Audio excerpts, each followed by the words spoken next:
Welcome to the Tech Egg. Don't get scrambled. Enjoy the video.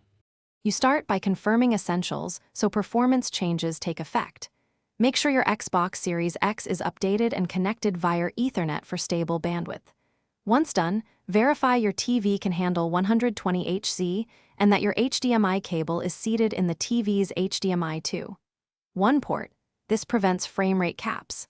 Next, sign into your Xbox profile and close background apps. These steps eliminate external bottlenecks before you change system and game performance settings.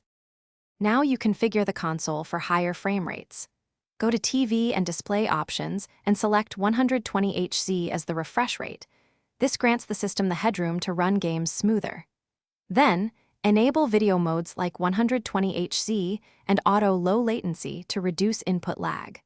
For each game, open My Games and Apps, choose the title's Manage options, and prefer Performance mode when available. This forces 60-120 FPS targets versus quality. Finally, finish by testing a performance-enabled title and confirming you see smoother frame pacing. You should pick performance options inside the game where present. Performance RT trades resolution for consistent frame rates.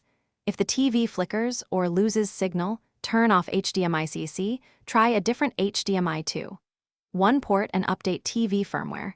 These fixes restore proper handshake.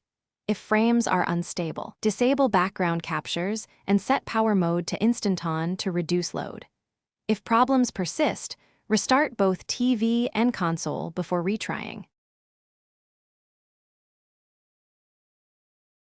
Thanks for watching. Consider subscribing if I helped unscramble your problems.